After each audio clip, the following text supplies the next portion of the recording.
একটা plane crash হয় বরফে ঢাকা একটা পাহাড়ে। সেই প্লেনের ৪৫ জন যাত্রী জানতো না এরপর ৭২ দিন ধরে চলবে এদের অসম্ভব বেঁচে থাকার লড়াই। আজকে আমরা জানবো সেই মানুষগুলোর গল্প যারা বরফের নিচে থেকে ফিরে এসেছিল জীবনের লড়াই জিতে।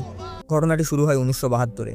এখানে একটা ৫৭১ নম্বরের প্লেন যারা কিছু খেলোয়াড় আর প্যাসেঞ্জার নিয়ে সাউথ আমেরিকা থেকে স্যান্টিগো এর জন্য বের হয়। যখন প্লেনটি সবথেকে বড় রেঞ্জ অফ মাউন্টেন যাকে অ্যান্ডিসও বলা হয় তার উপর থেকে উড়ছিল, তখন একটা বরফের তুফানে পড়ে যায়। পাইলট নিজের নিয়ন্ত্রণ হারিয়ে ফেলে, যার জন্য প্লেনটি পাহাড়ে গিয়ে ক্র্যাশ হয়। প্লেনটি দুই টুকরো হয়ে যায় আর আগের অংশটা যাতে প্যাসেঞ্জার ছিল সেটা বরফে পিছল খেয়ে বেশ খানিকটা এগিয়ে যায়। এই দুর্ঘটনায় অনেকে মারা যায়। যারা আহত হয়েছিল তারা খুব কষ্ট করে নিজেকে সামলায়। পাইলটের কাছে গিয়ে দেখে পাইলট বেঁচে নেই। এখন এখানে যারা বেঁচে আছে তারা একে অপরের সাহায্য করে, কিন্তু যত রাত ভারী হচ্ছিল টেম্পারেচার ততই কমে আসছিল। ঠান্ডা এত পরিমাণে ছিল যে সেটা সহ্যের বাইরে চলে যাচ্ছিল। প্লেনের যে খোলা অংশটা ছিল সেটা থেকে নিয়মিত ঠান্ডা হাওয়া ভিতরে আসছিল। কিছু মানুষ প্রচুর আতঙ্কে ছিল, ওরা ভাবছিল বাঁচার আর কোনো রাস্তা নেই। তখন অন্যরা তাদের সান্ত্বনা দিচ্ছিল, এটা করা ছাড়া ওদের কাছে আর কোনো উপায় ছিল না। তারপর ওরা প্লেনের খোলা অংশটা মৃত প্যাসেঞ্জারের ডেড বডি আর তাদের কাছে থাকা ব্যাগ দিয়ে বন্ধ করে দেয়। পরদিন সকালে যখন তারা ঘুম থেকে ওঠে দেখে বরফের তুফান থেমে গেছে, আকাশ পরিষ্কার, কিন্তু আরো কিছু লোক মারা গেছিল। তারা বাইরে আসে, বাইরে আর এখন ততটা ঠান্ডা নেই, রোদ বার হয়েছে, কিন্তু এদের এখান থেকে তাড়াতাড়ি বেরোতে হবে, কারণ এখানে বেশি দিন বেঁচে থাকা সম্ভব নয়, সেটা সবাই জানতো। তারা সিদ্ধান্ত নেয় তাদের কাছে যা খাবার আছে সব এক জায়গায় করবে, তারপর সবাইকে কিছু না কিছু দেওয়া হবে খাওয়ার জন্য। এরা জানতো যে এই দুর্ঘটনা এতক্ষণ সরকারের কানে পৌঁছে গেছে, তারা বাঁচানোর জন্য কোনো না কোনো পদক্ষেপ নেবে, তাড়াতাড়ি কেউ না কেউ তাদেরকে বাঁচাতে আসবে। কিন্তু ওদের প্লেন যেখানে ক্র্যাশ হয়েছিল সেখানে চারিদিকে শুধু উঁচু উঁচু পর্বত, আর এখান থেকে বেরোনো অতটা সহজ হবে না। তারপর এরা আকাশে একটা প্লেন দেখতে পায়, যেটা দেখে এরা অতিরিক্ত খুশি হয়ে যায় আর চিৎকার করতে শুরু করে। এই প্লেনটি এদের এখানে খুঁজতে এসেছিল, কিন্তু এরা এখন যেখানে আছে প্লেনটা ওখান থেকে অনেক দূরের আকাশে উড়ছিল, আর ওখান থেকে এদেরকে দেখতে পাওয়া সম্ভব ছিল না। তাও এরা চিল্লাতে থাকে। প্লেনটা ওদের চোখের সামনের থেকে ওখান থেকে উড়ে বেরিয়ে যায়।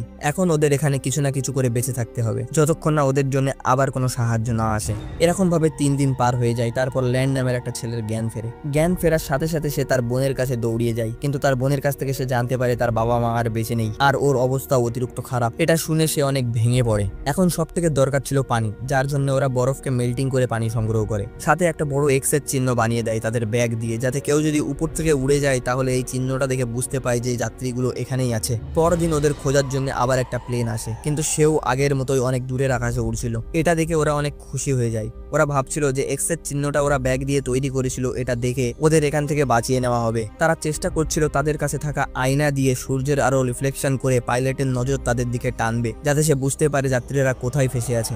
এত কিছু করেও কোনো লাভ হয়নি। প্লেন আর একবার তাদের সামনে দিয়ে উড়ে চলে যায়। এরা বুঝে যায় সরকারের কাছে এদের লোকেশনের কোনো খবর নেই। এখন প্লেনের যে আর একটা অংশ যেটা পাহাড়ের সাথে ধাক্কা খেয়ে ভেঙে আলাদা হয়ে গেছিল, এরা সিদ্ধান্ত নেয় সেখানে পৌঁছবে, কেন কি ওটাই ব্যাটারি আছে। সেই ব্যাটারি দিয়ে প্লেনের রেডিও চালু করা যেতে পারে, আর ওটার সাহায্যে গভর্নমেন্টের সাথে যোগাযোগ করা যেতে পারে। তারপর এর ভিতর থেকে কিছু লোক উপরের দিকে যায়, কারণ যেন প্লেন থেকে ব্যাটারি নিয়ে এখানে ফিরতে পারে। কিন্তু যখন উপরে পৌঁছয় দেখে ওদের প্লেন ওখান থেকে প্রচুর নিচে ফেসে আছে, যার জন্য রেস্কিউ টিম ওদেরকে দেখতে পাচ্ছে না। যখন ওরা উপরে পৌঁছচ্ছিল দেখছিল বরফ নিচে থেকে খসে যাচ্ছে।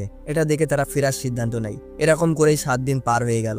আস্তে আস্তে ওদের সংগ্রহ করা খাবারও শেষ হয়ে আসে। না তো এখানে কোনো গাছপালা আছে, না কোনো জানোয়ার, কিন্তু খাবার জন্য কিছু না কিছু ব্যবস্থা করতেই হবে। পাথরের উপর যে ছ্যাদলা জমে থাকে সেগুলো খাওয়ার চেষ্টা করে, কিন্তু তার স্বাদ এতটাই খারাপ ছিল যে সেটা খাওয়া অসম্ভব ছিল। এর ভিতর ন্যান্ডো নামের একটা লোক বলে, যদি আমার বেঁচে থাকার জন্য আমার মৃত বন্ধুদের লাশও খেতে হয় তাও আমি সেটা করতে পারি।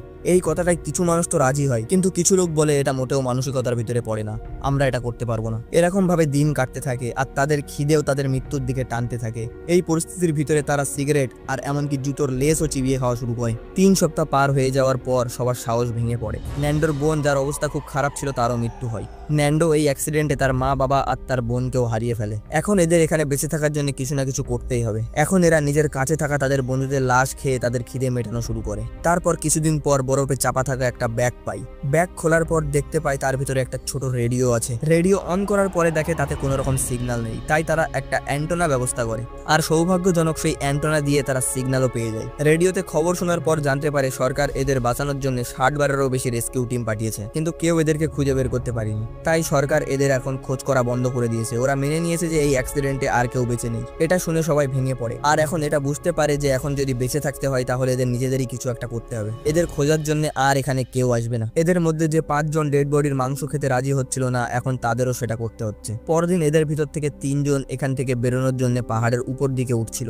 হাঁটতে হাঁটতে রাত হয়ে গেছিল, তার জন্য এরা এক জায়গায় দাঁড়ানোর সিদ্ধান্ত করে। কিন্তু এত পরিমাণে ঠান্ডা হওয়া হচ্ছিল যেটা এদের অস্বাভাবিক কিছু মুশকিলের সম্মুখীন করতে হচ্ছিল। পরদিন সকালে এদের অনিচ্ছাকৃত নিচেই চলে আসতে হয়। তারা নিজেদের ভিতরে বলা কওয়া করছিল এখান থেকে বেরোনো এতটা সহজ হবে না, উপরে অতিরিক্ত ঠান্ডা হাওয়া চলছে। রাতের বেলা যখন একসাথে সবাই প্লেনের ভিতরে ছিল তখন হঠাৎ করে ওদের প্লেনের ভিতরে অনেক বরফ ঢুকে যায়। অনেক মানুষ বরফের নিচে চাপা পড়ে। একে অপরের সাহায্য করে তারা যাই হোক করে সেখান থেকে বেরোয়, কিন্তু তাদের ভিতরে একটা মহিলা সেখানেই দুর্ঘটনায় মৃত্যু হয়ে যায়। পরিস্থিতি স্বাভাবিক হওয়ার আগেই তারা কিছু শব্দ শুনতে পায়। তারা বুঝতে পেরেছিল যে বরফের তুফান তাদের কাছে এসে পড়েছে। ঠিক তখনই বরফের তুফান এসে আছড়ে পড়ে এদের উপরে। এই তুফানটা এত ভয়ঙ্কর ছিল যে তাদের আরো কিছু সাথীর মৃত্যু হয়ে যায়। এটা দেখে তাদের মধ্যে একটা ছেলে যার নাম ছিল নিয়মা, সে তার নিয়ন্ত্রণ হারিয়ে ফেলে আর জোরে জোরে প্লেনের আয়নায় লাথি মারতে থাকে। এরা সবাই প্লেন সহ এই বরফের তুফানে চাপা পড়ে গিয়েছিল। নিয়মা না থেমে চেষ্টা করতেই থাকে, এমনকি কাঁচ ভেঙে তার পায়ের ভিতরে ঢুকে যায়। আর অনেক চেষ্টার পর সে শেষমেশ কিছু ঘন্টার পরিশ্রমের পর বরফের উপর আসতে সফল হয়। তারপর যে মানুষগুলো ভিতরে বেঁচে ছিল তারাও বাইরে আসতে সফল হয়। নিয়মা দেখে পায়ের যে অংশটা কাঁচে কেটে গিয়েছিল সেটা এখন পুরোপুরি ভাবে জমে গিয়েছিল, যার ফলে তাতে আর কোনো সার ছিল না, কোনো ব্যথা হচ্ছিল না। বেঁচে থাকা মানুষগুলো অনেক চেষ্টা করে প্লেনটাকে বরফ থেকে বাইরে বের করতে পারে। এদের একটা সাথীর অবস্থা অনেক খারাপ হয়ে পড়ে। তারা ওকে বাঁচানোর অনেক চেষ্টা করে, এমনকি সিপিআরও দেয়, কিন্তু সব ব্যর্থ ছিল। শেষমেশ সেও মারা যায়। তার কাছে একটা চিঠি পাওয়া যায় যেটা সে তার বাবা মায়ের জন্য লিখেছিল। ইউ নামের একটা লোক সেই চিঠিটা নিজের কাছে রেখে নেয়। এরা জানতো যে যদি নিজের জীবন বাঁচাতে হয় তাহলে এদের আর একবার চেষ্টা করতে হবে এখান থেকে বেরোনোর জন্য। এমন ভাবে 36 দিন পার হয়ে যায়। নিউমা তার কিছু বন্ধুদের নিয়ে সেখান থেকে উপরের দিকে রওনা দেয়, কিন্তু কিছু দূর এগোনোর পর নিউমা পড়ে যায়। যখন তার সাথী তার পায়ের কাটা অংশটা দেখে অনেক খারাপ অবস্থায় ছিল। তার বন্ধুরা ভাবে তাকে নিয়ে নিচেই যাবে, কিন্তু নিয়মা বলে আমি নিজেই চলে যাব, তোমরা আগে যেতে থাকো। তারা আবার আগের দিকে এগোতে শুরু করে। কিছু ঘন্টা চলার পর সেই জায়গাটাই পৌঁছয় যেখানে প্লেনের পিছনের অংশটা ছিল, যেটা পাহাড়ের সাথে ধাক্কা খেয়ে আলাদা হয়ে গিয়েছিল। এটা দেখে ওরা অনেক খুশি হয়ে যায় আর তাদের বাকি সাথীদেরও উপরে ডেকে নেয়। তারা দেখে সেখানে অনেকগুলো ব্যাগ আর তার ভিতরে কাপড় চোপড় সহ অনেক খাওয়ার জিনিসও ছিল। সাথে সেই ব্যাটারিগুলোও আছে যেগুলো এরা খুঁজছিল, যা দিয়ে রেডিও অন করে এরা গভর্নমেন্টের কাছে সিগন্যাল পাঠাতে পারবে। তারা যখন রেডিও অন করার চেষ্টা করে দেখে রেডিও খারাপ হয়ে আছে। এরপর নিয়মার অবস্থা খুব খারাপ হয়ে পড়ে। এর জন্য সে সিদ্ধান্ত নেয় সে আর খাবে না, কেন কি সে জানে এখন আর সে বাঁচবে না, তাই খাবার খেয়ে সে সেটাকে ব্যর্থ করতে চায় না। এরা প্লেনের পিছনের অংশে একটা অনেক বড় ওয়াটারপ্রুফ কাপড় পেয়েছিল, যেটা ব্যবহার করে এরা নিজেদের জন্য স্লিপিং ব্যাগ তৈরি করে। তারপর এরা এখানে ছোট রেডিও যেটা ওরা ব্যাগের ভিতর থেকে পেয়েছিল তাতে খবর শোনে। এয়ারফোর্স আর একবার তাদের জন্য একটা টিম পাঠাবে আর এটাই হবে শেষবার। এরপর আর কেউ খুঁজতে আসবে না এদের। এরা এখানে ফেসে রয়েছে 58 দিন হয়ে গেছে। এর সাথে নিয়মা, যার অবস্থা খুব খারাপ ছিল, সে জীবনের শেষ নিঃশ্বাস নিচ্ছিল। মরার আগে সে নিজের সাথীদের বলে আমি মরে যাওয়ার পর তোমরা আমার নিজের খাবার বানিয়ে নিও, এমন ভাবেই আমি অমর হয়ে যাব। আমাদের ভিতরে যদি একজনও বেঁচে যায় তাহলে বাকি লোকের মৃত্যু ব্যর্থ হবে না। এরপর নিউমারও মৃত্যু হয়ে যায়। নিউমার এই শেষ কথাগুলো বাকি মানুষদের ভিতরে একটা আলাদা শক্তি তৈরি করে দেয়। এর ভেতর থেকে দুটো মানুষ ঠিক করে আবার একবার তারা এখান থেকে বেরোনোর চেষ্টা করবে। তারা পাহাড়ে আরো উপরের দিকে ওঠা শুরু করে। যখন তারা পাহাড়ের একদম উঁচুতে পৌঁছে যায় তারা দেখে চারিদিকে পাহাড় ছাড়া আর কিছুই নেই। এখান থেকে বেরোনোর কোনো রাস্তাই তারা দেখতে পাচ্ছিল না। তারা ভাবছিল তাদের ফিরে যাওয়াই উচিত হবে, কিন্তু এরা জানতো ফিরে গেলেও এরা বাঁচবে না, তাই নিয়মিত আগের দিকে এগোতে থাকে। আর বেশ কয়েকদিন হাঁটার পর তারা একটা নদীর পাশে পৌঁছয়, যেটা দেখার পর এরা অতিরিক্ত খুশি হয়। সেটা থেকে তারা অনেক পানি খায়, কারণ তারা বহুদিন ধরে না পানি না খাবার কিছুই খায়নি। তখন এরা নদীর বিপরীত দিকে একটা মানুষকে দেখে একটা ঘোড়ার পিঠে উঠে বসে আছে। প্রথমে তো এরা নিজের চোখকে বিশ্বাস করতে পারেনি। এরা ভাবছিল এরা হ্যালোজিনেশনের শিকার হয়ে পড়েছিল, কিন্তু খুব তাড়াতাড়ি এরা বুঝতে পারে যে না, এটা সত্যি। এরা চিল্লিয়ে চিল্লিয়ে তার কাছ থেকে সাহায্য চাচ্ছিল, কিন্তু সে লোকটা এদের থেকে অনেক দূরে ছিল, তাই এদের কোনো কথাই বুঝতে পারছিল না। তারপর লোকটা একটা কাগজে মুড়ে একটা পেপার তাদের কাছে ছুঁড়ে ফেলে, সঙ্গে একটা পেন্সিলও দেয় লেখার জন্য, যেটার সাহায্যে এরা নিজের পুরো ঘটনা লিখে আবার সেই পেপারটিকে সেই লোকটার কাছে ছুঁড়ে ফেলে দেয়। সেই মানুষটা এই চিঠিটা এয়ারফোর্স আর গভর্নমেন্টের কাছে পৌঁছে দেয়, যার ফলে তারা আরো একবার নড়ে ওঠে। ওই লোকটা এদেরকে নিজের সাথে ঘরে নিয়ে যায়, যার পরে এরা বহুদিন পর ভরপেট খাবার খেতে পারে। অন্যদিকে এদের বন্ধু যারা এখনো সেই বরফের ভিতরে ফেসে আছে, তারা রেডিওতে নিউজ শোনে যে রেস্কিউ টিম তাদের খুঁজতে তাড়াতাড়ি পৌঁছবে। এটা শুনে তাদের শরীরে নতুন জীবন ফিরে আসে। তারা নিজেকে রেডি করে। খুব তাড়াতাড়ি তাদের সামনে একটা হেলিকপ্টার এসে পৌঁছয়। তারা ওদেরকে বাঁচিয়ে শহরে নিয়ে আসে, যেখানে তাদের পরিবারের লোকেরা তাদের জন্য অপেক্ষা করছিল।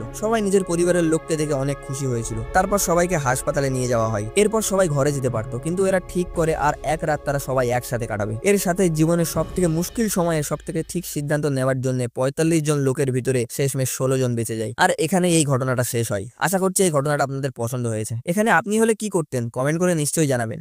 ভিডিওটি ভালো লাগলে লাইক করবেন আর চ্যানেলটিকে সাবস্ক্রাইব করতে তো ভুলবেনই না। ভালো থাকবেন, দেখা হচ্ছে নেক্সট ভিডিওতে।